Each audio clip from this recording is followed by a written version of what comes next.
For you guys? Front row, middle, Bill. Urban, do you have an update on the linebacker situation, how you might line up this week? I mean, like who's a Will, Sam, all that stuff. No, we're not going to give you that, but we will say Baker's been cleared, he'll play, and Book is still questionable. And did you guys do anything different? I think you did do something different schematically with your linebackers last week. Could you elaborate on anything that you did in terms of just how you played them? Well, we had some personnel changes. You know, Worley played the Will for the first time, and Malik started Sam. But as far as schematics, Front row, middle, Dave. Do you feel like you found your identity offensively now? I mean, you guys obviously want to be balanced, but as far as sometimes, I mean, you guys feel like you can be like a power running team, moving the tight end to the backfield sometimes. Do you feel like you guys have found your identity now? yeah, I feel like offensively, other than we had 2 bad games, you know, for most part, you just, if you look at balance, I'm not sure this is a really balanced offense right now. And a lot of it depends on what the defense is giving you and how it's going. So I think the identity's been somewhat consistent. We ran the ball really well Saturday, and we did a good job of getting the ball in the tailback's hands. That's the biggest priority, and that's going to continue to be a priority. Front row, right, Austin.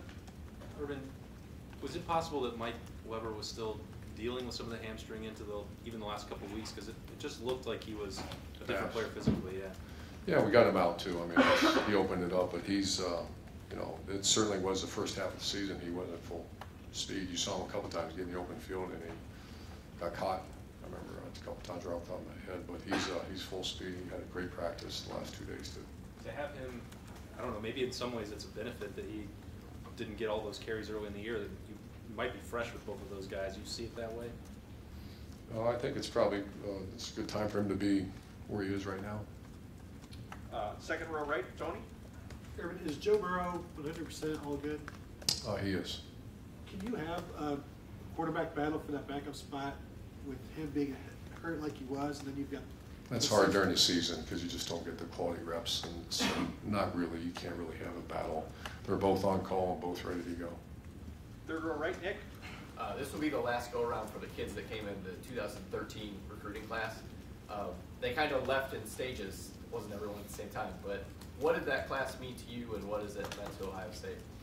You know, it's a very successful class, obviously part of the national championship, and then this story's still being written. So, and wonderful guys. This is, you talk about the, you know, you bring people in here that represent their families in this university, and I could be, you know, that group of players are going to, I was looking at the list today, because like you said, there's some were left early for the draft, others were fifth-year guys, et cetera, but this is a wonderful group of guys. Good. In that class, Taekwon, Billy, Worley, a bunch of guys that became JT, that hugely important captains.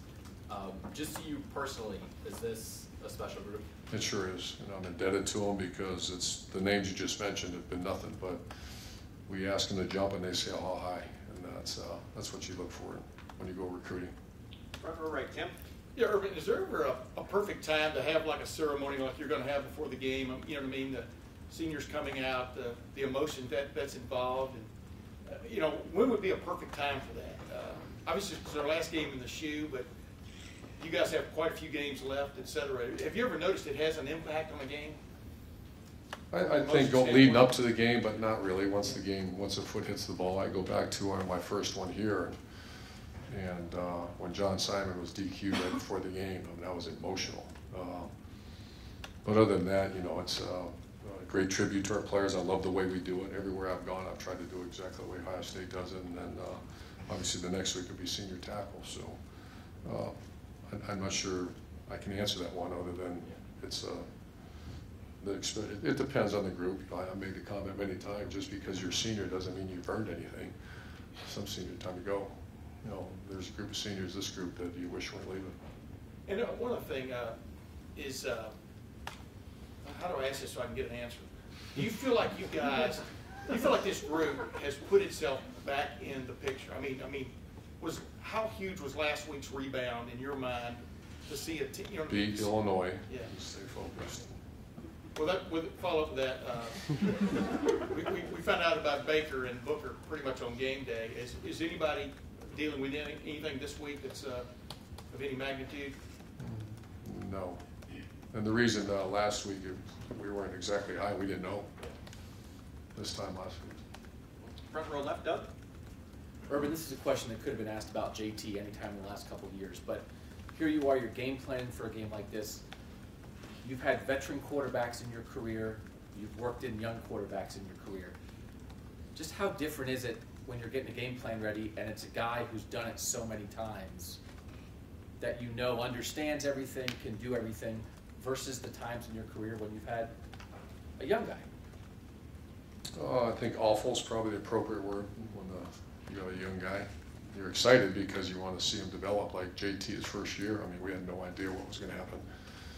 And, you know, whoever gets the keys to the machine next year will be somewhat the anxiety of not knowing what he can exactly do. But, yeah, it's a comfort zone to have a Tebow, to have a Braxton, to have someone, you know, that is a veteran player that you know exactly, and they're very familiar with the offense.